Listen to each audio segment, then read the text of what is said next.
So just first for people that don't know, name and title. Yep, I'm Ault, the police chief in the village of Plover.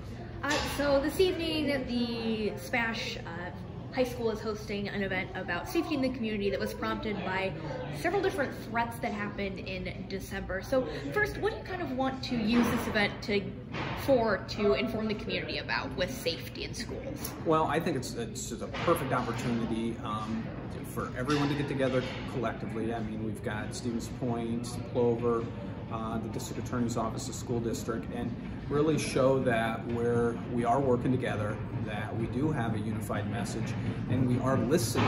Most importantly, it's not what we're going to say tonight, it's what we're going to learn tonight, hopefully, and we need that. We have to be engaged with the community, and we're going to get asked questions, I would presume, saying, what are you doing? And I think I'm going to respond back, maybe even ask the parents, what are you doing? Because none of one of us can solve the problem. It's going to take all the parents, the school district, law enforcement, our community, different community organizations, because it's about prevention. And if we can identify and prevent problems from happening, then the catastrophes that we've seen across the nation occur, maybe we can prevent.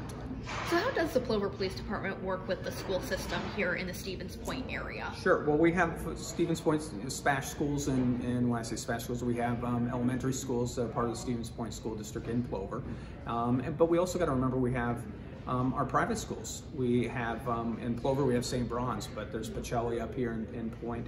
So we all work, but we also respond and assist one another in any emergency. If we have emergency in Plover, we're going to have Stevens Point officers, we're going to have the sheriff's office, and as well as up here. We have Plover kids that are right here in SPASH. Plover and Stevens Point are the two largest metropolitan areas in Portage County, and that are what make up the majority of the students they are the students of the SPASH district, and so we have to work together, and that's what we do, and we do it very, very good, I think. So one of the things that prompted this event was that SPASH had like 2 or 3 threats kind of towards the end of the first semester. What is that experience like for law enforcement? How do you work with the schools when something like that does happen? Sure, it's all about communication, and we're constantly improving upon that. It's getting the information as quickly as possible. It's taking it seriously.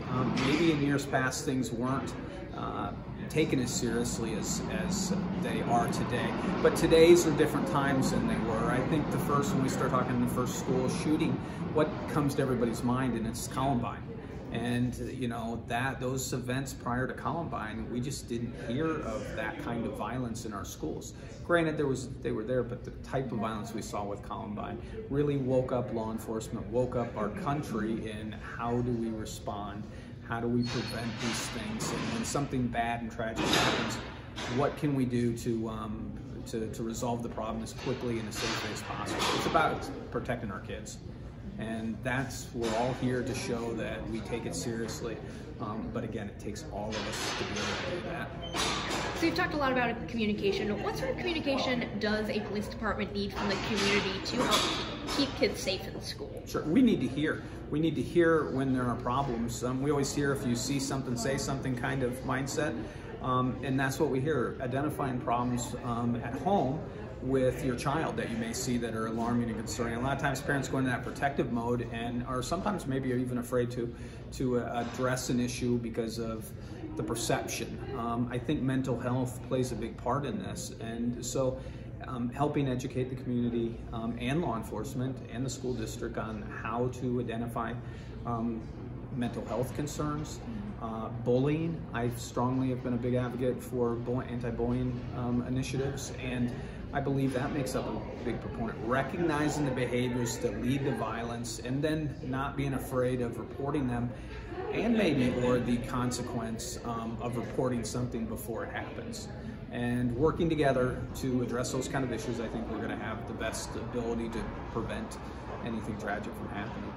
I think that covers mainly what I had to ask. Is there anything you would like to add or think people should know about tonight? No, I'm excited for everybody to get here and for this to get off, and hopefully we will do as much hearing and taking in from the community as maybe they might hear us attempt to answer their questions.